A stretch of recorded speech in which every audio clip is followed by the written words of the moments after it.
नमस्कार दोस्तों, स्वागत है आप सभी का कॉमर्स क्लासेस में। मेरा नाम पुखराज पुरोहित है और जैसा कि आप सभी को मालूम है कि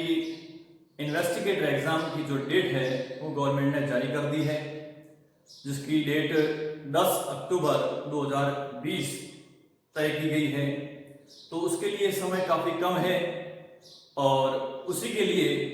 कॉमर्स क्लासेस के द्वारा इन्वेस्टिगेटर एग्जाम का जो सिलेबस है सब्जेक्ट का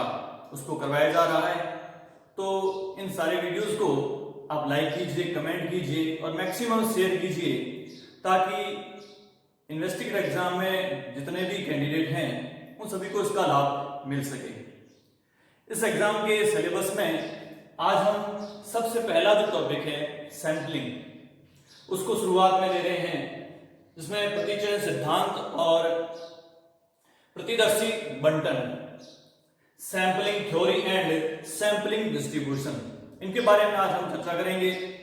फर्स्ट लेक्चर में। तो हम इस टॉपिक में ये सीखेंगे कि भाई ये सैंपलिंग क्या होती है, सैंपलिंग के उद्देश्य क्या होते हैं, सैंपलिंग क्यों की जाती है, क्या उसके मेथड होते हैं, इन सब के ऊपर हम इस टॉपिक में चर्चा करने वाले हैं। तो आज के इस लेक्चर में हम देखेंगे तो सबसे पहली बात हम करते हैं इसका परिचय कि आखिर में ये सैंपलिंग क्या है। तो देखिए, आधुनिक युग में अधिकतर जो अनुसंधान होते हैं प्रतिचयन विधि द्वारा किए जाते हैं। प्रतिचयन विधि का मतलब होता है सैंपलिंग मेथड। ध्यान रहे कि आज के जो युग में जितने भी जो रिसर्च होते हैं, अनुसंधान होते हैं, वो सारे के सारे सैंपलिंग के ऊपर डिपेंड करते हैं, क्योंकि पूरी की जो पूरी यूनिट होती है उसका अनुसंधान करना पॉसिबल नहीं होता है। तो जो रिसर्च करने वाले होते हैं तो वो कौन सी विधि को ज्यादा उपयोगी मानते हैं, वो होती है सैंपलिंग मेथड, प्रतिचयन विधि। ठीक है, क्योंकि सांख्यिकी जो है उनका विश्वास है कि किसी भी क्षेत्र में यादृच्छिक रूप से चुनी गई यथेष्ट प्रतिदर्श इकाइयों में सभी विशेषताएं पाई जाती हैं जो कि समग्र में अंतर्निहित होती हैं। देखिए, इसका क्या मतलब हुआ कि जो सैंपलिंग मेथड है, तो सैंपलिंग मेथड को ही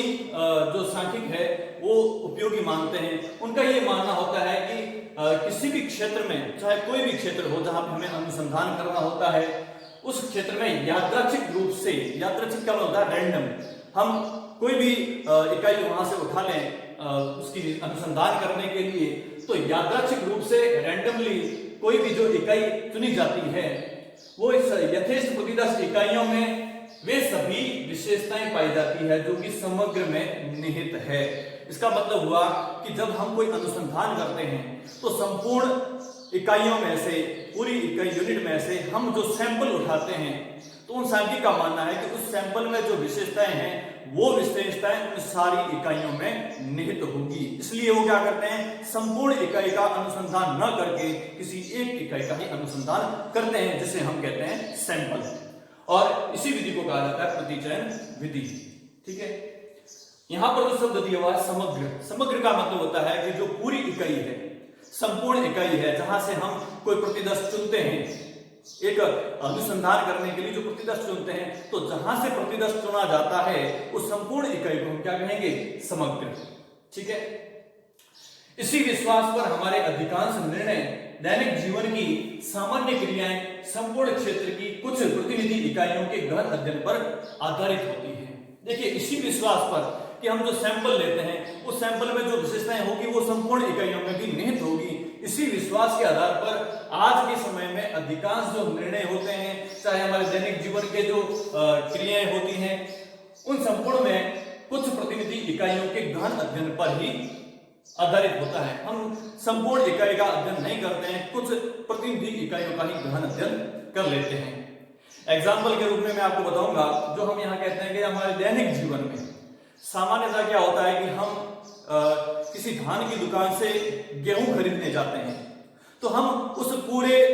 बैग की पूरी जांच नहीं करते हैं, किसी उस बैग में से थोड़े से गेहूं को ही निकालकर उसकी जांच कर लेते हैं और यह पता लगा लेते हैं कि भाई अगर गेहूं अच्छे हैं तो इसका मतलब है पूरा बैग जो है वो अच्छा ही होगा। तो ये क्या है, एक सैंपलिंग है, और इस आधार पर हम उस पूरे बैग का जो है जो विशेषता उस छोटे से सैंपल में होगी, गेहूं के जो छोटे से सैंपल में होगी, वो संपूर्ण विशेषता उस पूरे बैग में होगी। इसी मान्यता के आधार पर हम उस बैग को खरीदने या नहीं खरीदने का निर्णय भी करते हैं। अब देखिए उसका एक और भी एग्जाम्पल कि जो चिकित्सक होता है, डॉक्टर द्वारा खून की एक बूंद की जांच करके रोगी के रक्त की संरचना और उसके वर्ग के बारे में निष्कर्ष निकाल लेता है। अब हम यदि इलाज के लिए भी जाते हैं डॉक्टर के पास में, तो डॉक्टर भी क्या करेगा, खून की जो जांच करेगा, तो खून की जांच करने के लिए वो हमारे संपूर्ण खून की जांच तो करना संभव नहीं होता है, तो वो हमारे शरीर के कुछ एक बूंद की जांच करता है, और एक बूंद की जांच करने पर जो उसे उसमें लक्षण मिलते हैं, वे सारे लक्षण हमारे शरीर के संपूर्ण शरीर में जो खून है उन पूरे खून के अंदर वो लक्षण पाए जाते हैं। तो इसी आधार पर सारे शरीर के खून की जांच न करके उस पूरे शरीर के खून में से एक बूंद की ही जांच की जाती है और एक निष्कर्ष निकाला जाता है, और उस बूंद के आधार पर ही वो हमारे रक्त का वर्ग भी निर्धारित करते हैं, और जो भी इलाज करना होता है उसके आधार पर वो इलाज करते हैं। इसीलिए देव के आधार पर यथेष्ट इकाइयों का प्रतिदर्श चुनकर, प्रतिदर्श का मतलब होता है सैंपल, देव के आधार पर, देव का मतलब हमने पहले ही बताया कि रैंडमली किसी चीज को चुन लेना, क्योंकि हम जब सैंपल लेते हैं तो सैंपल पूरी इकाई जो है वो सही होगी या नहीं, तो पूरी इकाई की जांच करने के लिए हमें अगर कोई सैंपल लेना होगा तो रैंडमली ही सैंपल लेना होगा। अगर हम किसी एक निश्चित स्थान से ही उसका सैंपल लेते हैं तो यहां से क्या होगा कि जो रिजल्ट आएगा वो एक निश्चित स्थान का ही आएगा,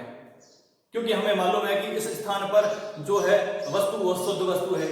अगर हम संपूर्ण इकाई में से देव आधार पर कोई भी सैंपल लेते हैं, कहीं से भी ले लें, हमें कुछ मालूम नहीं है कि भाई कहां पर किस प्रकार की वस्तु होगी, हम संपूर्ण इकाई में से देव आधार पर रैंडमली ही कोई इकाई चुन लेते हैं और उसके आधार पर हम उसका निष्कर्ष निकालते हैं। तो जो सैंपल लिया जाता है संपूर्ण क्षेत्र की विशेषताओं का अनुभित अनुमान लगाया जाता है। यहाँ जो शब्द है अनुभित अनुमान, अनुभित अनुमान का मतलब होता है कि हमारे व्यक्तिगत विचार जिसमें शामिल नहीं होते हैं, जो अनुमान वास्तविक होते हैं उसे हम क्या कहते हैं, अनुभित अनुमान। यदि हम किसी अनुमान में हमारे व्यक्तिगत विचार को भी शामिल कर लेते हैं तो वह अनुमान वास्तविक नहीं होता है, वह व्यक्तिगत विचारों को शामिल किया हुआ होता है। जब हम किसी इकाई की वास्तविक जांच करते हैं तो वह अनुमान कैसा होगा, अनुभित अनुमान होगा। यही मूल प्रश्न प्रतिचयन सिद्धांत का आधार है। वस्तुतः प्रतिचयन सिद्धांत एक सम और उनमें चुने गए प्रतिदर्शों के मध्य, ध्यान रहे कि सम और उनसे चुने गए प्रतिदर्शों के मध्य, सम का हुआ कि जो इकाई चुनी जाती है, वो जो इकाई है वो संपूर्ण जो इकाई है, टोटल इकाई है, उसमें से जो सैंपल लिया जाता है तो वो सारी इकाई एक समान होनी चाहिए। ऐसा नहीं कि जहां से इकाई ली जा रही है वहां पर अलग अलग जो है वो किस्मों की वस्तुएं शामिल होती है, और वहां से अगर हम सैंपल लेते हैं तो वहां पर जो रिजल्ट आना है वो सही रिजल्ट नहीं आ सकता। हम यदि कोई सैंपल लेते हैं तो संपूर्ण इकाई एक समान होनी जरूरी होती है, और उनमें से चुने गए प्रतिदर्श के मध्य पाए जाने वाले संबंधों का वैज्ञानिक अध्ययन है। मतलब क्या हुआ कि जो संपूर्ण इकाई है, समान विशेषता वाली संपूर्ण इकाई है, उस संपूर्ण इकाई और चुने गए प्रतिदर्श, उस संपूर्ण इकाई में से जो सैंपल चुना गया है, उस सैंपल और संपूर्ण इकाई उनके मध्य पाए जाने वाले संबंध, यानी जो हमने सैंपल लिया है उस सैंपल की जो जांच की है उसमें जो लक्षण पाए गए हैं वे लक्षण संपूर्ण इकाई में और सैंपल में जो संबंध पाए जाते हैं उन संबंधों का जो अध्ययन किया जाता है उसे हम क्या कहते हैं, वैज्ञानिक अध्ययन कहते हैं। वैज्ञानिक अध्ययन का मतलब यही होता है कि जहां पर हम किसी नियमों के आधार पर, सिद्धांत के आधार पर कोई अध्ययन किया जाता है उसी अध्ययन को हम क्या कहते हैं, वैज्ञानिक अध्ययन कहते हैं। इसका आप स्क्रीनशॉट ले सकते हैं।